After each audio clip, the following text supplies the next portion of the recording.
We've got Vert's Game of the Week, Wraiths versus Death Blossom. It's your boy Vert on the mic and the hot mic. Shout out Cha Cha with Zach. How you doing, Zach? I'm doing well, Vert. Glad to be here. Glad to be getting to cast another CGL game and bring more visibility to Diamond Tier. Yeah, I mean, this is the probably the funniest hee hee ha ha tier in the division. But when we last casted, it was the opening game of the season. This time we are on week 3, 2 weeks away from the midseason playoffs, and both teams are looking to make a run for it. Death Blossoms 2-0, poised to make it for sure with a win here. You'd think. Wraiths are 1-1, and their schedule does not get any easier into the coming weeks. So you got to think to yourself, Zach, this might be like a must-win game if you're Wraiths. If you are Wraiths, yeah, it's a must-win game. But again, it's a long season. It's a long season. Anything can happen. I agree. Let's talk about the map pool. Well, actually, let me ask you a question. So, hero bands aren't being perks are not being brought into this week. They'll be brought into next week. So, week 3 is with no perks. How has your team been doing? How do you think perks affect overall? And I know we won't see them today, but we've seen a lot of changes this season with the hero bands and next to perks. And like, kind of what's your take on things before we get started here with Ilias? I Perks bring new life to the game, and it really makes you play smarter when you're playing your matchups, because now there are more things to account for, and the teams that are on top of their game are incorporating those perks, are finding the ways to find the most, well, as the pros do it, find the broken thing and exploit it, with air quotes. Yeah, for sure. I've seen a lot of Arissa. I'm seeing a lot of Torbzak, and that's breaking my heart because I was on a comp game earlier today, and it was Circuit Royale, and I was having to shoot a Torb turret off the wall. It's breaking my heart, bro. I've never thought Uh, I'd see this, but I Listen, I'm playing casual, one thing Brother Lucio's running it down mid, the next thing I'm questioning my sanity as to what is shooting me in the back. And it's a surprise, it's a turret that's floating in midair. that's that is the state of Overwatch that we're on. So let's talk about the hero bands. Hero bands have been a big shift in how we play this game. And like it almost feels like, especially in Diamond Tier, let's be honest, Diamond Tier, is running. We run a lot of goofy comps. There's always at least one Pharah team. There's always at least one Wrecking Ball team. Space Train versus Oops all vibes. There's always just a little bit of weird stuff here and there, but with hero bands, it truly does feel like an opportunity to really shift up. There doesn't feel like there's a meta. You know what I mean? Obviously there is in the pros, but in Diamond Tier, like it feels like we can really run whatever we want dependent upon the map. And that's huge. Yeah, and hero bands, you're forcing yourself to really look and evaluate, who is adjusting, who is flexible, and who is not, and who can get target banned essentially. Yeah, target bans aren't fun. Speaking of bans, Death Blossom. They banned Lucio on the side of Wraith. They definitely want to run something weird. I guess they don't want Wraith to run it down. And then Wraith, they banned the Genji. What do you think about these bans? Well, Ilios famously a dive map, and you know, looking at it, we are the Lucio coming out of the pool means no universal, no consistent speed, but also boops are coming back. Boops are coming out, so probably leaning a little bit more towards some Brig Juno lineups. The Genji getting banned, that I couldn't explain. Oh, my mic wasn't muted, and we've got a bit of a production diff. Cyber, my friend slash Gotcha. Okay, so we're gonna get that stream delay going before we get in here. Um, Wait, what? Oh, sorry, I forgot he's talking out of the mic. He's getting a stream delay. Cloud stream delay is all good. Blah blah blah blah. Yada yada yada. Yada. But yes, this is very much a dive map, and two of some of the best dive characters have just been taken out. So we were just talking amongst ourselves about how it feels like the meta is really map dependent, and what you want to run depends on the bans now, which I really appreciate it because if you remember that grand finals game, Zach, leading up to it, it was Malga, Malga, Malga, Malga, Malga. But we won't be seeing a ton of that because you can ban them if you don't like them. And so I really do like the bans. It brings a different level of strategy to the game, and it allows. And I know we don't love target bans; they're kind of cringe, but it allows these not as skilled teams essentially to take, a really good player out of the game if they're a one trick. So I like the bans. I'm wondering, and I'm kind of curious what we're gonna get out of both teams here, with both of those dive heroes, both of those dives hero banned, and if there is no, has the stream delayed been implemented yet? Uh, Word. I think it's an OBS. Yeah, so you might have to end stream and then add a stream delay and then start again. Okay. I'm gonna let them know that you're ending the stream. So end stream, add a delay and start again. So where are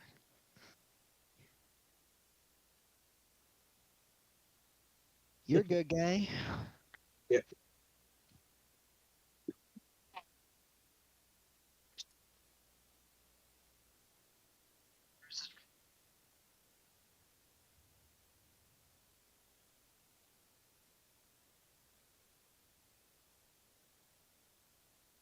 Oh, all right. So while we figure that out, I have let the teams know that we ended his stream and he's gonna add a stream delay and then we can bring it in. Um, and that we are ready.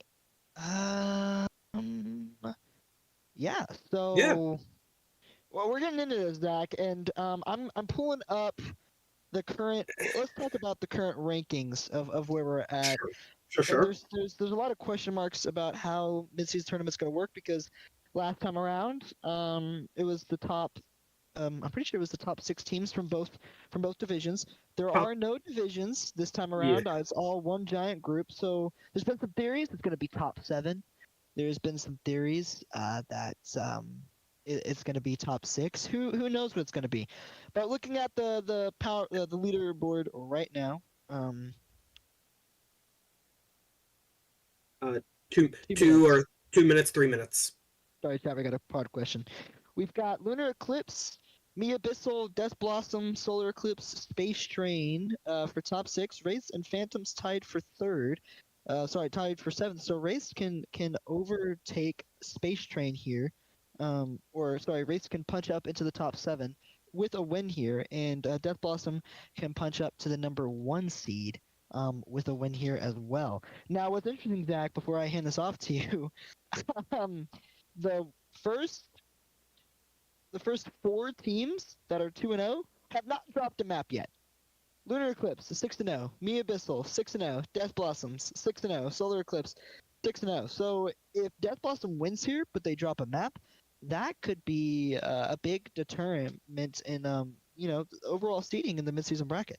Well, when you are playing a round robin, and you only have 4 weeks, 4 games to play in order to make it into that midseason tournament, all of your map, every map matters, and every win does matter. So, you know, Death Blossom, yeah, pressure is on a little bit, especially if you want to maintain that number. If you want to maintain being that number one seed or being in contention for the top seed, you have to put Wraiths to bed quickly.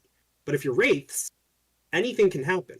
And if you know how, and if you are smart with your bans, you could you could really start putting a thorn in Death Blossom's side. I agree 102,000%. Um, my opinion, Boeing Sun, he's a part of Wraith. Yes, Cloud, you can confirm that we're good to go. The stream delay is on for Cyber. From what I've heard from the side of Boeing Sun, who's on Wraith, he believes that everyone in this tier is heavily underrating Wraith. Is what he has said in his own words. In my personal power rankings, I have him in 8th/7th place. Um, I've said it all week leading up to this game, and that's why we're streaming it. I've called it the match of the week. This game is going to determine where these two teams sit. There's been a lot of trash talk here and there. Death Blossoms believe that they're a top 3 team and they're not third, second, they are first. Is that's the kind of confidence we're coming in. And as we go into Ilios, we're gonna figure out if that confidence begins. Now, what I will say before we get into these compositions, we saw some weird stuff out of Death Blossoms last week. They ran the hog, they ran the flanking Reinhardt. I mean, it was complete and utter chaos. So obviously they're trolling, waiting for the heroes. Yeah. With the Lucio and Genji ban, what kind of compositions do you expect to see? Well, we are going to ruins first of all. So historically this has been a very strong Widow map, long sight lines, long ranges, a lot of long range hit scan that could dominate. This is usually where Ilios, where the other 2 points tend to be very dive oriented, dive favored. This is where most teams tend to brawl or poke a little more. So Lucy, but anything can happen, and we have a Widow sighting. What? We have a Widow sighting on Death Blossom. Why not? I'm looking at Wraiths, and air comp kind of makes sense. You don't have the Lucio, so you're gonna use the Juno instead. You're gonna use that Queen, and you're gonna brawl it down with the Tor. But I'm looking at Death Blossom, and it's not making sense to me. But I know that Space Train and Oops know a little thing about ball, so I guess we're going in. I mean, Wrecking Ball can work. If we've seen anything, look at Crazy Raccoon and Junbin and how they will turn around and play Wrecking Ball on this map. But as we were starting, JML up onto the high ground, trying to find an opening pick. What can you get done? Some shots coming through as my stream is delayed. GG's, there we go. Yep, any production, but Silco coming in on the Torbjorn, answering back for Deadeye, and Daddy OK turning around and taking out the turret. As the point opens up, it's advantage for Wraiths. As Gary and Volkerin answering back for the supports, and it's looking like it'll be first cap going in favor of Wraiths. I have a feeling Death Blossom just kind of got caught on the rotation there. Didn't really know what they were running. So obviously no perks are in play. The Torb is really good for sustain. We're gonna see some swaps here, Zach, and that makes sense. Kind of, considering that the ball didn't work, you go ahead and swap in. Look at this early engage from Voltron. Why not? You land the knife. You force them through. You're trying to hold as much space and buy as much time as possible as both teams are posturing on their way through. Not doing a lot. Oh, huge! Nice pick from Volker. Forcing the Suzu out, forgetting, but the Ram falling extremely low. Finally loses the Nemesis form and will fall to the hands of Gary. Deadeye turning around, picking Unoya off, but Gary in the backline on that venture gets a second one and takes out Infusion. And it is just all Wraiths in the kill feed as 50% and counting on the point. Wraiths look like a different team on this Junker Queen. We haven't seen this from them. The first game we streamed of them, they looked lost on the hazard comp, they looked confused, but they look strong and they look confident. Volkerin taking some egregious angles, and we like the aggression so far, but this early Queen ult is definitely going to throw them off. If he doesn't get killed, then it looks like he's going to live. But Daddy OK does manage to pick off the venture. Gary falls, and it's Volkerin answering back for Daddy OK, but Deadeye turning around, and the Mercy getting the res off. There we go. Death Blossom back into the fight as Ray turns around, picks off 2 for their troubles, and it is just Deadeye cleaning up a turret on point as Death Blossom will count point. This Ram is going to struggle against the Queen because you got the double speed. You got the Queen speed, you got the Juno speed, and it's going to be really hard for you. But what Death Blossoms has going for them is the off angles. Deadeye can just go off on his own, and if they take care of the turret, Wraiths cannot do anything for Deadeye. But look at the ultimates on the side of Wraiths coming into this fight, Zach. Yeah, you are coming in as Volkerin popping the Junker Queen ult, gets 3 of them. He has to TP away, but no Suzu in sight to save the rest of their team. I mean, as tectonic shot from Gary coming out, what can he get done? Doesn't manage to get anything done, but JML will zone it out. We'll find 2 with that. Both supports going down from the side of Wraiths, and it's all cleaning up on the point. But critically, in that entire fight, Wraiths managed to flip the point into their favor, and got some free progress. We're going to see Gary swap over to the Ash, maybe feeling like they need a little more hit scan presence, but you didn't get a lot for that Queen ult, but that's okay, because you've got the Kasune and you've got the High Noon out. it's kind of looking even in terms of ultimates here. So this is just going to be a battle of which team can capitalize off them the best. And this is already looking like an exciting series, Zach. It's already looking like an exciting series. Keep your eyes on Yunoya. She has to come up to her orbital ray because that will be the win con that should force either some cooldowns or a big fight to come through. As I say that though, Daddy OK popping the Annihilation and running into the backline. Deadeye turns around, manages to pick off Silco, the Torb runs down, and it's all coming up into the kill feed for Death Blossom. Looked like a bit of a miscommunication on the side of Wraiths there. Some of them went in full swing, ready to fight, while Yunoya was falling back. I think there were too many people calling there, but Deadeye looking to engage with this barrage could be huge. I don't know if they're going to touch Zach. If they get a touch, it is going to come off. It is going to come off of Yunoya and Silco and their ultimates. But Volcrin also critically coming up to the JQ. But Yunoya falls before the orbital ray can come off. And it's all coming up in the kill. It's trade out on point, but it's 99.99. Infused does manage to pick up Deadeye. Rez back onto the field, and Gary falls to Daddy OK. Daddy OK punching through, manages to get the Gary, manages to get the Torb, and it will be Death Blossom coming up with the first round. Yeah, but you can't say that wasn't close, Zach. It was just kind of a miscommunication. I definitely think killed them that second to last fight. If they had kind of fallen back and gotten a full fight together, who knows how it would have gone. But we're going to see JML swap to the Sojourn. Daddy OK is likely to probably stay on this Ramatra. I like the swaps on the side of Wraiths. I think it allows, I think the Echo allows for more so I like the composition better. They just need to communicate, collapse better, and use their ultimates better, and they can make this an even closer game. They can make it even closer, but we got some swaps coming through. Funny haha Malga on our field, and Yunoya getting off of the Juno, going over to the Kiriko. Everything else still the same on the side of Death Blossom. I don't like the Kiriko swap. I think Malga needs the speed, and I think the Juno Ana with the Malga is really underrated. We've seen a lot of pros use it. We've seen a lot of Diamond teams use it. Some of the better Diamond teams last year used it, but it's okay. I think it's just to kind of keep the Malga up. We've got a little bit of a poke going on here, Zach. What do you see? Got a little bit of the poke going on as it is a Pharmacy versus an Echo, but Gary turning around, managing to weave the sticky bombs through, and picks off Infused. The Mercy is down. No res on the table. No one's on the table, and Death Blossom is just going to back up here, maybe? I don't know what's going on. This fight's weird. It's weird, but it's all coming up in favor of Wraiths as Silco turns around, managing to pick off Deadeye. No mercy to that, and Daddy OK falls to the burn from the Malga, and it's Wraiths getting first cap of the point.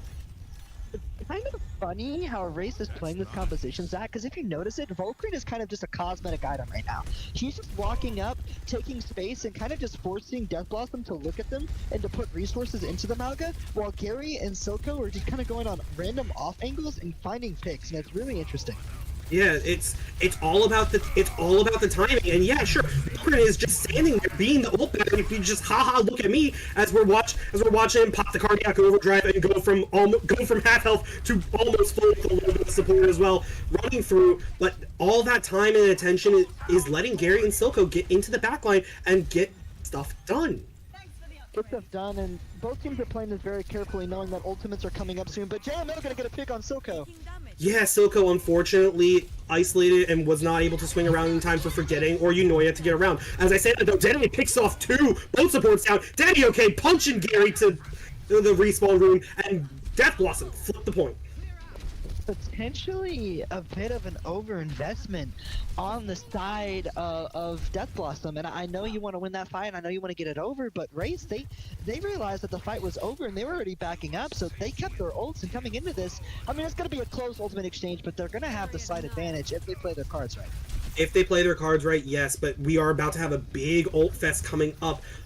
9 ults almost about to be on the table this fight, and you're looking at Wraiths. How are they going to craft this? How are they going to engage in order to kick this fight off? As Daddy OK falls extremely low, but JML will turn around, pick off Yunoya, kicks Free Rush off the table, and it's just a turn gaming. Sure, Gary turns around, picks off Deadeye, which is nice, but Daddy okay answering back with the Annihilation. JML picks 2 with the overclock in the backline, and Barrage comes down, press Q to respawn. Nope, Deadeye is going to send Volkrin back to respawn instead. And it is just Unoya as she is left staggered.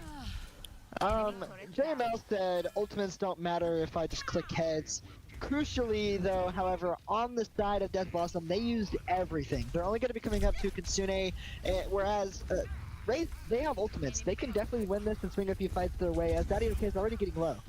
As Daddy OK is already getting low, both teams are poking, prodding through. You're looking to Silco, Volkrin, and Unoya to pop their ultimates. As I say that though, Gary takes a stray rocket from the Pharah into in the sky as the cage is down on point. It's just him sitting there with his arms crossed, and the Torbjorn Molten Core is out to zone them through, and Volkrin manages to send Daddy OK back to spawn, but is answered back for the supports of Wraiths. And guess what? The Mercy just says, nah, I'm gonna bring him back anyways, as it's OT on the point in favor of Death Blossom. Volkrin's gonna get a cosmetic kill onto Mercy, but it's not gonna mean anything. Death Blossom! They don't want this to be a debate. They don't want Wraiths to think that they're in the top 3. There ain't no big 3. It's just big me as Death Blossom takes the map 1. And stylish fashion towards the end there, Zach. Yeah, stylish fashion towards the end. You get concerned just watching Death Blossom kind of blow all of their ultimates that's in the one fight. And how do you respond when you know that Wraiths have the ult advantage? And how do you respond? Just nah, click heads, be better. Yeah, I think whoever was ult tracking probably did a phenomenal job for them, because it looked like they knew. It looked like they knew they were down in ultimates. So I'm not gonna try to sit here and try to psychoanalyze, but it kind of looked like, based off their body language and where they positioned, that they knew Wraiths had an ultimate advantage and they needed a pick to win. And so what does the DPS line for Death Blossoms do? Like we saw them do all map and like we've seen them do all season, they just clicked heads and got picks. And the Sojourn from JML just constantly getting picks. Deadeye was doing Pharah things. It felt like they couldn't contain the Pharah at all. Unoya was getting picked left and right. And I get it, Race. You have a strat going in. You want to run the Torb. You run one, the Echo. And to your credit, it was working. But we got to do something about that Pharah. And it felt like, to an extent, they were shutting down the Pharah. But when they did shut down the Pharah, JML would go crazy. When they shut down JML, Deadeye would go crazy. So, I mean, when you have a team stacked like that, there's not much you can do. But good map for both of them. It looked much closer on map 1. And as we get into King's Row, you have to think this might be Wraith's best shot at taking a map in this map pool, because they looked better on the Brawl, Zach. They did look better on the Brawl. I mean, if anything, you're looking on the side of Wraiths. New map, wipe the slate clean.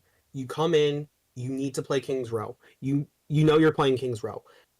Ban smart. What was being problematic on Death Blossom? What do you want to take away from them? Or what do you want to protect on your side to make sure that you get to keep playing the comps and the comps that you want to play? I agree. I don't think you ban the Pharah here. And I don't think they're going to, but I think they might get tricked into doing that. I think you ban the Pharah later on. You plan for the series to go late. I think you could ban the Kiriko. The Kiriko from the side of Death Blossoms was doing a lot. Yeah, the Kiriko is doing a lot. Maybe Lucio comes back into the pool now, unless it gets banned again. At Unoya coming in, they're banning Ramatra. Daddy okay? No more Ram. No more Daddy Ram. I don't think. No way you just said that on stream. I don't think he's okay. I don't think he's okay at all with that Ram ban. But we also have seen him play Reinhardt. He played it yesterday. He played it last week on stream. He did flank Reinhardt on Ekenwild, and it actually worked. I think you would have been proud, Zach. So I'm assuming he'll probably run it again, but I think the Queen is better into the Reinhardt.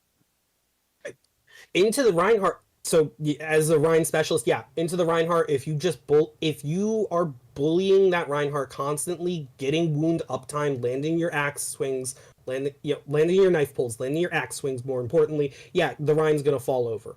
But if you are not landing your axe swings, you're not getting all the value on Queen. The Ryan can just win out in the longer fight with a little bit of help from his supports. And I'll say this, you have a shotgun, I have a hammer, and we're playing right in front of each other. What do you think is going to win? Yeah, I agree, but we're seeing some target banning already, Zach. They got rid of the Ram. They don't want to deal with it on King's Row. That's understandable. But you ban the Torb. You ban the Torb. You ban the funny character. What are your thoughts on that? This either reads as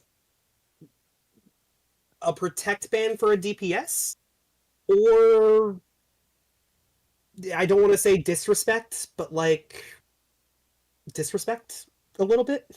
JML coming out of the lineup, Nax coming in for the side of Death Blossom. So, Soj player from map 1 got, popped off. Let's see what the new look of Death Blossom can do. Yeah, well, we'll see. Next typically known to be the flex support player, but he's actually coming in to play Soj. I've seen this a few times this season so far, Zach. He's done it a couple of times, and he's done well. He's done well all season. So I guess we'll see. Obviously, we won't know until they pick it. But I'm really curious to see these compositions, Zach. I have no clue what race they're going to run, and I'm excited to see. All I know is from before the hero selects came up, I saw Nax on Soj and I saw Daddy on Reinhardt. So you know what? A man after my own heart. A man after your own heart. I do think he's going to run the Reinhardt, but what? That's a Metra on attack. I know what they're going to do. You know what they're going to do, right? This is 100%.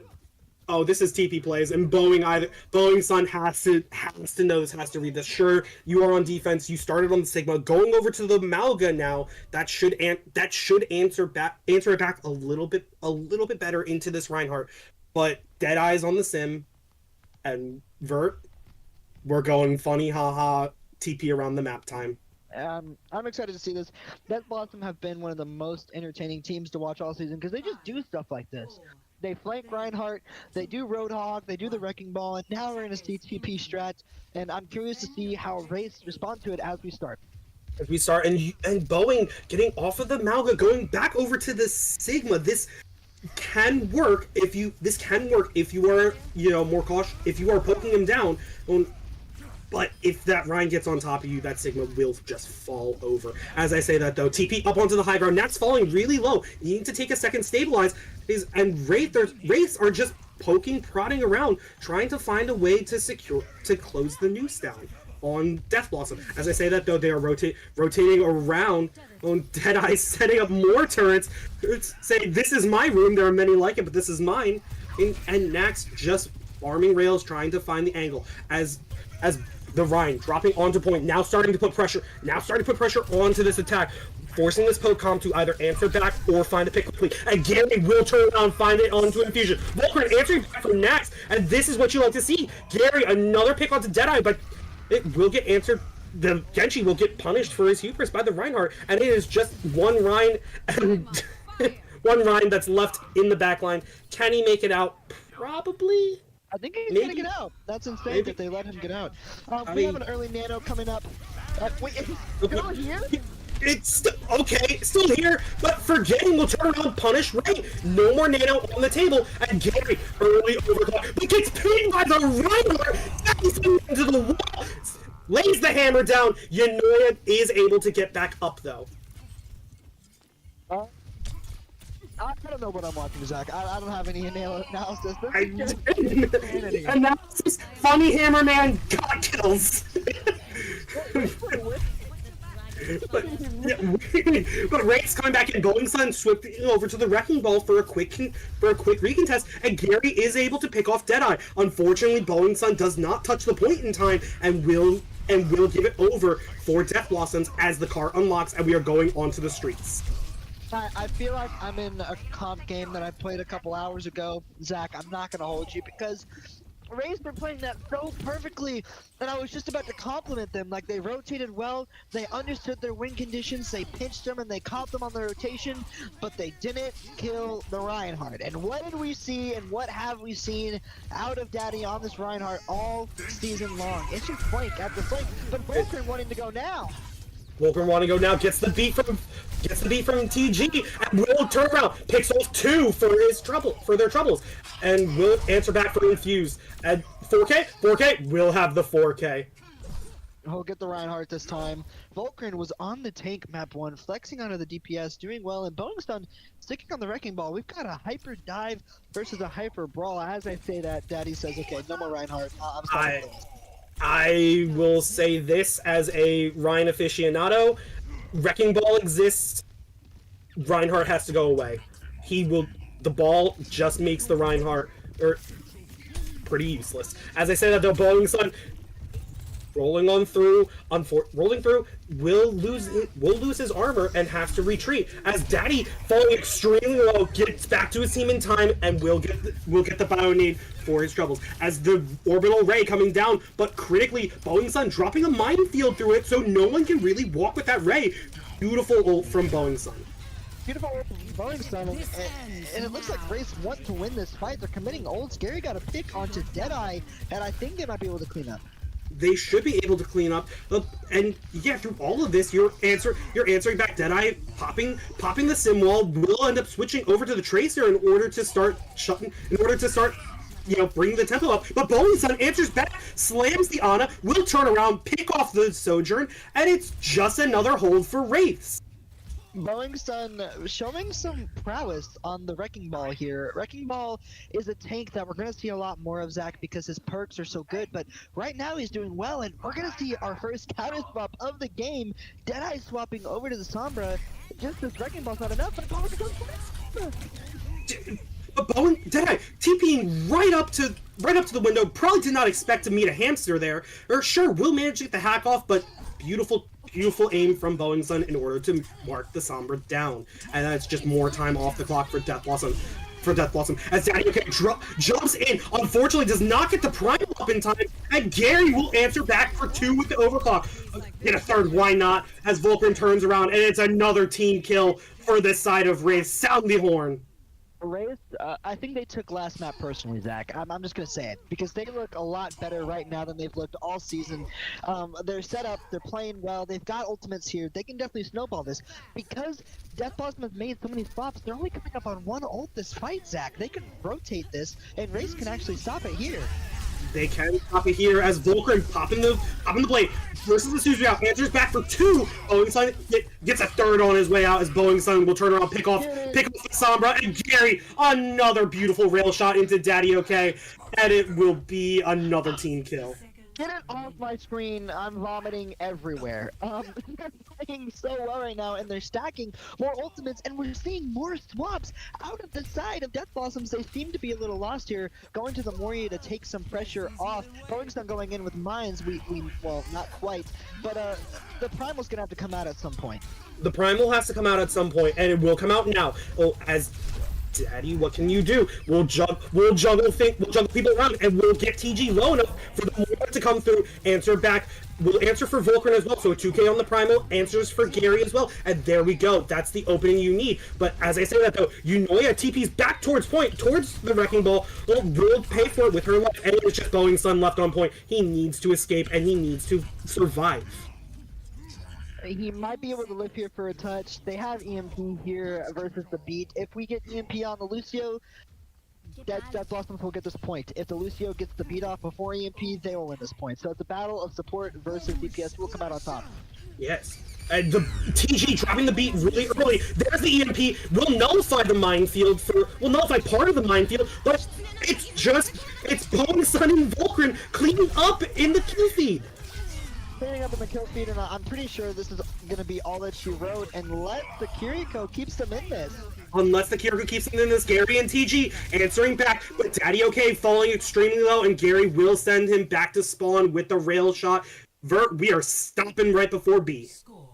Robin right before B, that was probably one of the best team fights I've seen from Wraiths all series. They realize they're lost, they cut the losses, they leave, they get back together as a group, and yes, that EMP would have been good, but the crucial mistake was it didn't get all of the mines, so only half of the battlefield was available for the side of DB, and with not enough space, they couldn't make any movement. And Volkrin, I cannot speak about him enough. Coming clutch on the DPS. Boeing Sun looking really good on this ball. I got to give credit where credit's due, but Gary just getting pick after pick after pick.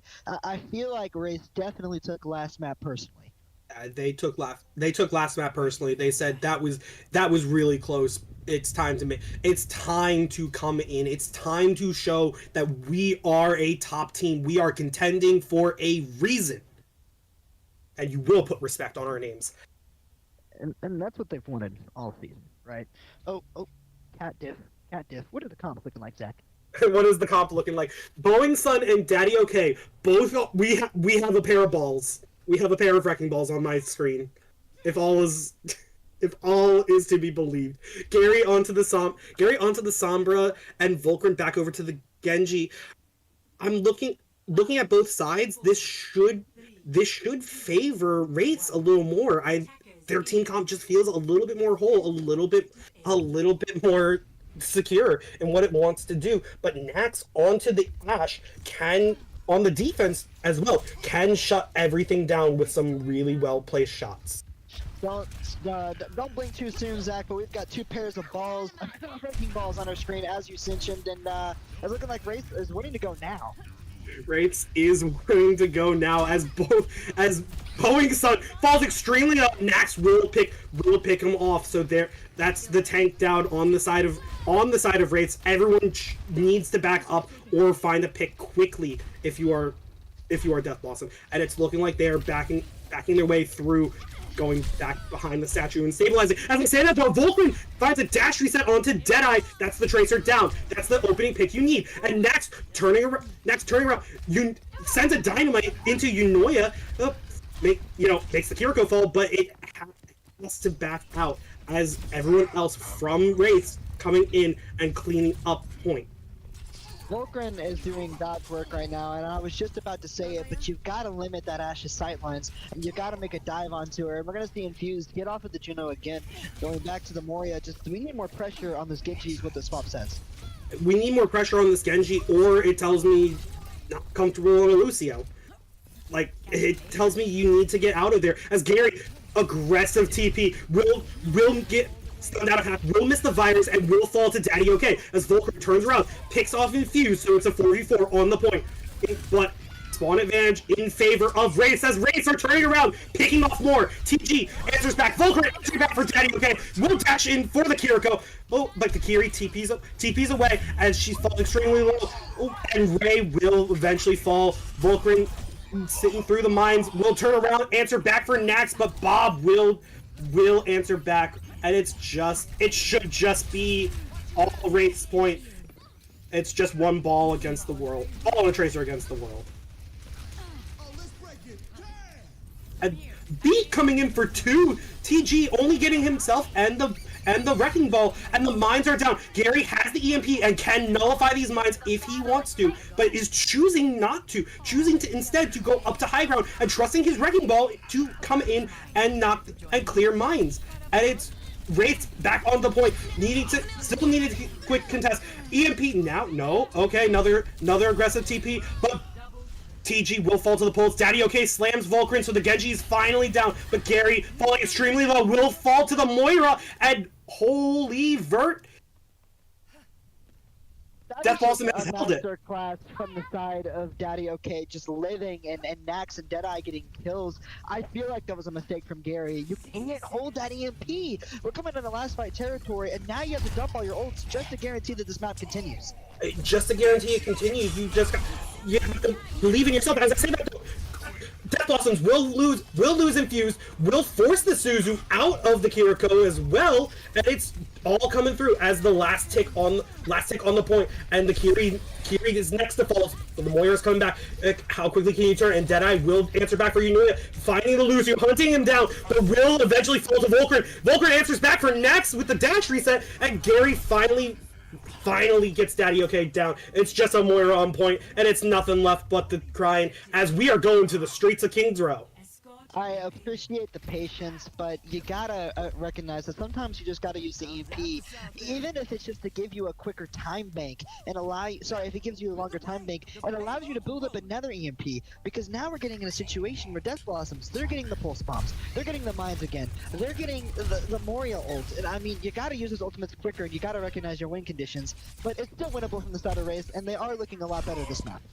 It is still looking winnable, and anything is possible. As Infused pulling out the goal essence, EMP out, manages to hit 4, shutting down the goal, big slam in, and Ren will pick off Genji. Volcran answering back for Nax, 4v4 on the point, and Volcran gets another one. Holy Genji diff, and that's a 3K. Why not? Are we getting the fourth? No, Tracer recall. Tracer recalls out. Will not be the fourth. It will be a 3K from our Genji. Gets stuck with the pulse. Deadeye sticks Volcran with the pulse bomb, and they will answer back for each other. But it was crazy in the streets of Kings Row. That was a really good fight from the side of Death Blossoms, and they might catch out Deadeye. This might be, sorry, Daddy OK. This might be a big mistake on the side. No, he gets out. It's gonna be Beat versus Kitsune, and that's really all they have. Next is coming up on a Beat here. They might catch Daddy OK out. This is just pure chaos and pandemonium, Zach. It is pure chaos. Pure death. It is pure death match, but Nax pulling out the blade, answering back for the beat from TG, getting all 5 members, so that blade kind of, nullified, not doing much. That's Volcran answering back for the blade, picks up Nax, but traded for Unoya, and he's just forcing the Wrecking Ball to retreat. One blade trade, 4v4, but TG is the next to fall. Well, Wraiths have to back out. I think Wraiths, if you want to win this, and it looks like there might be some sackers on the way out. Deadeye's going to get another pulse bomb here. You got to play slow. You got to build up the EMP. You got to build the mines. You got to build the Kitsune, because Daddy OK is coming up to mines. Rai's got this Kitsune. They have another Coalescence. I mean, you need some answers. They're going to use it now. Yeah, right. Death Blossom saying, "All right, we're going now. We're fighting right here in the streets. We're not even going to let you get to the payload before we kick off the fight." But a good kite from the side of Death Blossoms, and they don't get picked there, and now they have their ultimates. Now they can go in. Now they're going to use the Kitsune. Now they're going to use their mines, and they might win this here. They might win this here, and all eyes on Gary. He needs to get this EMP up now. And mine's out from Daddy OK all over the car, and TG is the first to fall in that minefield. Gary falls before getting the EMP off. Huge pick from Deadeye on the Tracer, and Daddy OK swinging through, picks off Unoya. Nax picks off Volcran, and it is just all Death Blossom in the kill feed. It was a cute try. It was a cute contest, but it was sloppy. And the thing is when you have the composition that Death Blossom had, the team that has more sustain is always going to win those floppier engages, and that's exactly what happened. Volcran was doing his best. I mean, bro went carry mode sometimes. Gary had his moments as well, but Daddy OK, the tank or Daddy OKC, I'm gonna call him OKC because I'm tired of calling him Daddy Loki. The tank of Death Blossom repeatedly coming clutch and showing why he should be respected as one of the better tanks in this league. He's pulled out just about everything, and honestly, if you're Wraith, you had such a good defense. Death Blossom had like 4 minutes in the bank to capture third, something like that. So if you're Wraith, like, you might be feeling it a little bit now. You might be feeling it a little bit now. You might not know what to do. You might want to go back to the drawing board. But man, that hurts. Wraith had everything they needed to win. They had all the ult advantage. They didn't press the trigger soon enough, and in the fight that they did press the trigger, they pressed it too soon, and it's just rough to watch. Yeah, Death Blossom calling for a 5-minute bio break. Yeah, after a series like that, yeah, take your 5. Y'all need it. Y'all need it. But on the side of Wraiths, how do you answer it back? Yes, you looked a lot more competitive that map. You forced them through, and fights generally did get scrappy. Did, come down to a lot of it. It's just that degree of execution. And if you could just play tempo a little bit faster, you could have had more time in that time bank. You could have had some more time going through and trying to, attack B, because that was a very, very winnable push.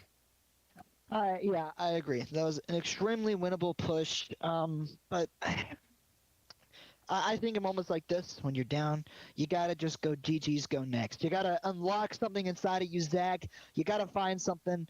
You gotta have more of those clutch moments, and you gotta just come together as a team and focus on the next thing. I think what separated Death Blossom from Wraiths, and what's making an argument for Death Blossoms to be one of the better teams in this league, and for Wraiths to be one of the middle pack, is it just coming down to discipline, when the team fights are being taken, ultimate manage cooldowns, ultimate management and cooldown management. Every single time we've seen Death Blossoms win, it's not that Wraiths aren't winning fights. It's that Death Blossom is winning the important fights.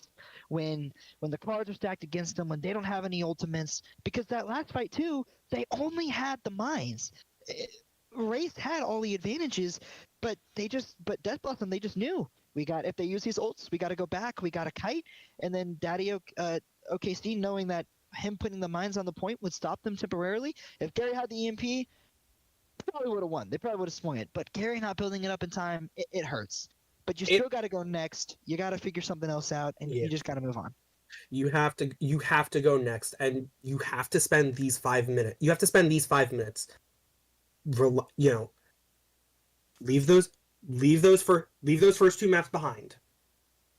Yes, Whatever happens. I couldn't agree. I couldn't agree more. Um, I, yeah, you got to move on. Yeah, I'm you have to curious move. to see what bands we'll see here.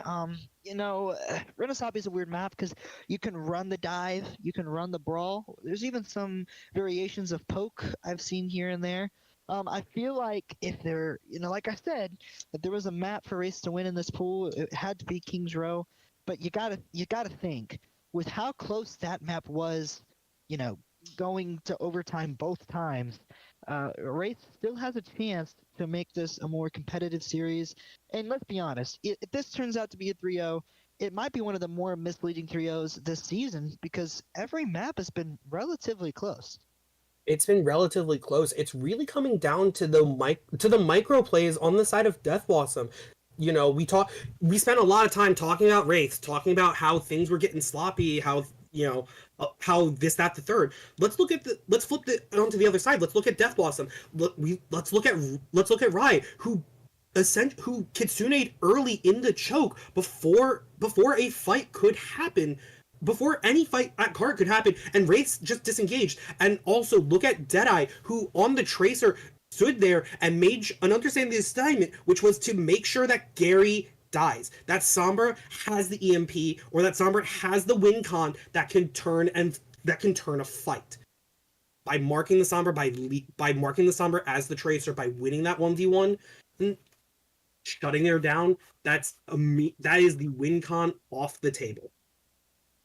As Yeah, we as both teams are back, bans have gone through. We have a Tracer ban on the side of Wraiths, and Death Blossom has responded by banning Wrecking Ball. banning Wrecking Ball. That's okay. So again, two dive characters taken out of the equation. Very curious as to what we're gonna see. Honestly, if I'm Death Blossoms, I would have banned the Genji. Genji's really good on this map. There's a lot of angles he can take. I feel like if Wraith were to win this map, that might be a mistake that comes back to bite them in the butt, especially with how well Volkrin wins. But I understand wanting to ban the ball. You don't want to play against it. You're sick of it. Your backline's dying off cooldown. You want to just finish out the series and you want to finish it quick. Yeah, and we have subs coming through. JML going. It seems like JML is going back into the DPS role, and Nax is moving over into the support role. Next is a really, really strong flex for the side of Death Blossom. He plays some of the hit scan roles. He plays some of the flex support roles, and it's really good to see flexibility on your team and overall. Very, very fun to watch. We're going to be getting in here soon. No subs on the side of Race, wanting to keep the lineup as OKC gives them the ready. We're going to be going in right now, Zach, and this is it for Race. If you want to solidify yourself as one of the top teams in this league, you got to start here. You can't reverse sweep without losing the first 2 maps. And, you were on the side of a potential reverse sweep the other day because you played Space Train and you guys were down 2-0 and you came back to make it a 5-map series. What do you guys do? What's the locker room like? What's the halftime speech? What's the thought process like? So if you were Wraiths and you need to come back into this, what are you doing? My team already yells at me enough for being the yapper. So that being said, if you are Wraiths, you really do have to, you have to have a mind like a goldfish. Forget those first 2 maps happened. Yes, they were close both times, but it doesn't matter. Your series starts now, and you have to win 3 best of 1s. I couldn't agree more. 3 best of 1s. This sounds like a really scary rock, paper, scissors, but we're going to be seeing some interesting things. We've got Death Blossom running the Reinhardt with the Lucio Moria. Nax on the main support. I cannot stress enough how flexible this guy is. He might be one of the rookies of the year, in my opinion. And then you got the Shadow Wraith running a Zarya hybrid dive brawl? Question mark. We'll see how this builds up as both teams get started here. Map 3, Wraith on match point. If they lose, they're done. If they lose, they're done. As doors open, bot unlocks in 30 seconds, and all eyes, especially in this tank battle, are going to be on these tanks. Daddy OK on the Reinhardt tends to have a little bit more favor into the Zarya. You just get up in her face and you swing her down. But as I say that though, as my stream hopefully unbuffers, as both teams are going through, it looks like Vulcan's falling really low, but Boeing Sun will turn around, answer back for the Lucio. Nax down, no more speed on the side of Death Blossom, and everyone has to back out as Vulcan answers back for 2. Gary turns around, picks off Daddy, and it is all Wraiths in the kill feed. Dude, Volkrin, I have not seen this guy play before. The kid's a certified baller. Nax gets picked off first. You never want your Lucio to get picked off first. Feels bad, man. But Daddy OK, or OKC, I should say, building 50% of that ult charge. Death Blossom's going to realize early on there's no hit scan pressure on the side of Wraiths. They're going to go to that far.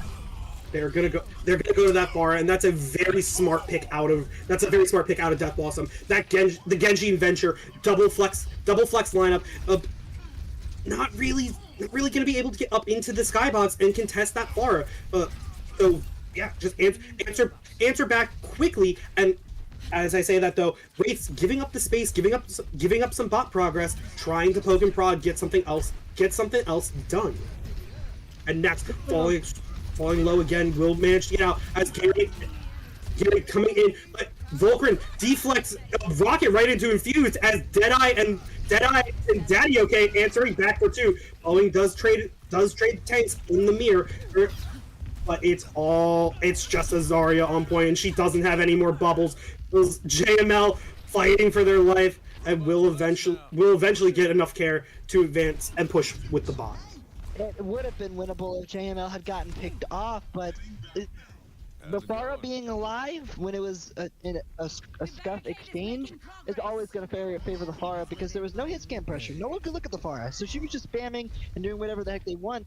But the silver lining is they're coming close to ults and they're kind of leading, but Death Blossom isn't too far behind, so it's going to be interesting to see when Daddy OKC decides to pull the trigger here. And in response, Vulcan pops the blade, will get popped themselves by the Moira, and it's all Death Blossoms coming through. As the up-tempo fight, JML will pick off TG, bubbles out from the side of Boeing Sun, will fall low, and will eventually get fire struck down as they eat headshots from the Cassidy, and it should be Death Blossoms getting the forward spawns turned on. Getting the forward spawns turned on, and we're going to see Vulcan swap over to the Stoge, realizing the Genji's not working anymore, and you got to put some pressure onto that Pharah, some pressure, any pressure, but Death Blossom's coming on the ult advantage, kind of. They're down on those. Wraiths, if they're going to win a fight, they need to win it here, because they've got 4 ultimates compared to Death Blossom's, 3. So that's not a huge advantage, but here we go. Yeah, early coalescence out from the side of Death Blossom, answering back with JML's Deadeye will manage to pick off the side, but it will be after the Zarya grab is let off, and Gary with the tectonic shot picks off Nax, will get pinned right into the car, barely survives before falling to the hands of Daddy, and And it is all Hands of Death Blossom's shadow. in the kill. I can't. Hands of I shadow. can't. Going to the Ramatra. Wraiths are totally lost here. They used all of their ultimates and got nothing, and they still think it's winnable, so they're going in now with the Lucio beat. I think they'll clean up this fight here, Zach. They're gonna clean up the fight with the tempo beat and the tempo beat plus Ram. Very very cool, very fun. Deadeye will pick off TG in the as an exit frag, but it's just 100 meters on Runasapi off of the first push, not unheard of. But we still have 5 minutes on the clock and anything is possible. Anything is possible, but Death Blossom, they want to push this fast because they know they have the advantage. They've got the beat. Sorry, they've got the shadow. They're not out in time to get everyone to cover, to block the shatter, and barrage down. Sure, press Q to respawn, as Volcrin says. But it is all Death Blossom in the kill feed as Gary falls to the Moira. Volcrin just using the power slide to back up. And nice shot, nice headshot into the Reinhardt, forcing Daddy OK to hold the shield, get a little bit of care from his supports, back up a little bit, and Boeing Sun over to the Malga, everyone's favorite Samoan, coming out to play. I think we're playing Mystery Tanks. That beat's gonna come out for next, and Death Blossoms, they want to go now. They want to go now, sure, why not? Beat down, push aggressively, and we'll get Volcrin for troubles. Daddy answers back for Gary, and Deadeye picks off Yunoya. It's all Death Blossom in the kill feed. It's all Death Blossom in the kill feed, and Wraith, they need some sort of answer. They need something to do here. And the silver lining is that you're coming up on ultimates, and Death Blossom is not. But Death Blossoms are holding at the door, Zach. They're holding at the door, and they're just pushing the tempo. They're pushing the aggression. Why not answer back? Find a way to answer back. Sure, Gary will turn around, pick off Deadeye. On the fall, JML turns around, gets Yunoya, so it's a 4v4 on point. But Boeing Sun falls extremely low. Not even a cardiac overdrive can help save you there.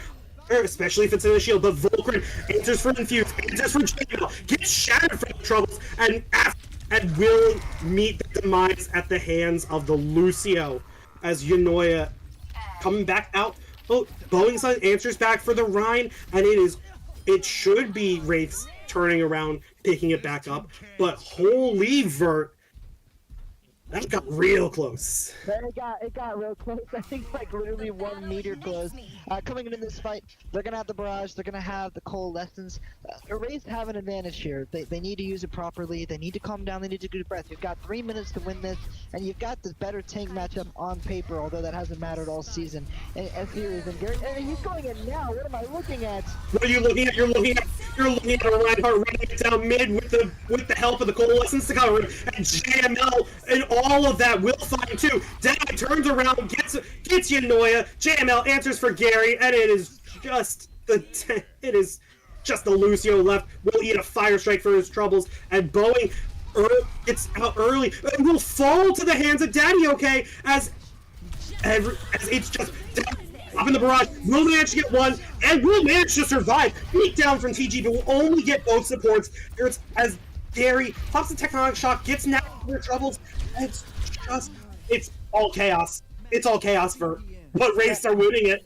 If Wraiths took map 1 personal, I think Death Blossom took map 2 even more personal, because they just look so angry. Like, they're going in on these crazy aggressions, and they're doing funny things, but they're doing funny things together, and they're getting away with it. And now we've got a Hanzo and an Ashe, and we're 60 to the ball, but Daddy OKC is so close to this shatter, the high noon, the beat. I mean, I don't even feel like ult advantages matter at this point, because they're my ride is pinning off of cooldown, chat, but it's working because JML is turning around, picking off TG, picking off Gary. No more Hanzo. Infamous, get onto the back. Booming Sun, welcome to my hammer. And the disrespect that I am seeing at the moment is just... This is insane, Zach, and we're spawn camping again on the right. We're spawn camping. Daddy OK is a Ryan after my own heart. As Volcrin dropping the ball right critically at the end of point, so we'll keep it contested. Coach gun up, will manage to pick up JML. There's an opening, but will fall to the hands of the Ryan Hammer, and it will be a full cap on Runasapi. Death Blossom taking the series 3-0. Yeah.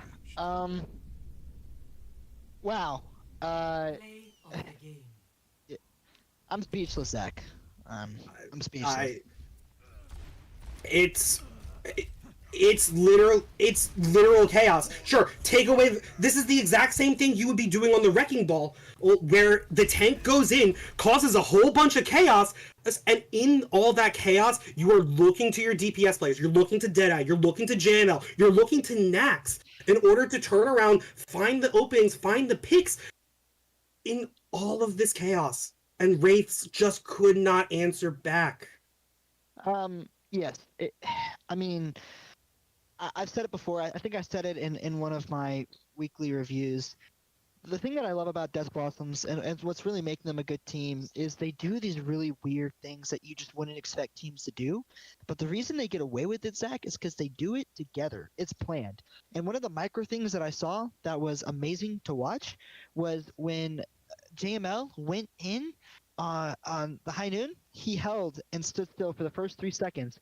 But then Nags came back on the Lucio and sped him for the last 3 seconds, which allowed him to get the Kiriko with the Deadeye. I know they didn't win that fight, but still, it's things like that, Zach, that make a difference. And Death Blossom, 3-0, 9-0 on maps, not going anywhere, pedal to the metal, and they're looking prime and poised for the midseason tournament. So I'm gonna put you on the spot.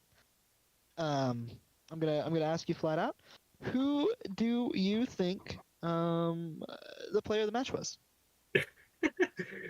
I mean, I know it's gonna be very biased. Go As ahead. the tank player, it's gotta be Daddy. OKC 97. It's gotta be Daddy. Daddy is my player of the match. Daddy is my player. You heard it here, folks. Zach's player of the match is Daddy. Uh, Right after my own heart. I think I have to agree in terms of OKC, just his tank presence. He played like 14 different tanks today, and he went insane. It's really hard not to give him player of the match. But for me, the DPS line of Death Blossom shined. They won a lot of fights. Specifically, Deadeye played the entire series, and it just felt like he knew which hero to play every time in every scenario. And he popped off. He played really well.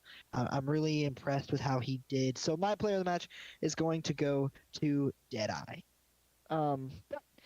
That's all we got for you today. Thank you for everyone who tuned in and watched the stream. I was gonna do a post game interview, but I think we can just go ahead and get on out of here. Shout outs to Cloud Lemon and Washed, aka Cha Cha, on the prod, getting us stuff. And we look forward to doing more of these. Stay tuned. We're looking to do some sort of mid-season slash preseason preview podcast format, where hopefully you'll get to hear a lot more of our voices and faces. Zach, thank you so much for casting along with me.